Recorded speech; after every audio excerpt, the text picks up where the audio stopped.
सोडून तुला ज मातीला तू जाग उधाणू दे आज उरी उजाडू दे आज साकड हे माग होऊ दे पहाट नवी आता होऊन जाऊ दे साऱ्या जगाला पाहू दे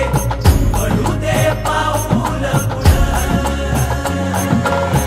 जरी काट पाया खाली लागलेला येऊ दे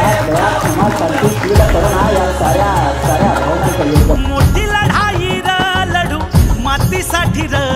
गड्या मनगटाचं जोर लावून दाटला जरी अंधार एकजूट होऊ आज दिवा देऊ तेज धावर तू आभाळ आभाळ वादळ तुझं तू राजा आसमानीच बळ धावजी तू आभाळ आभाळ वादळ तुझं तू राजा आसमानीच बळ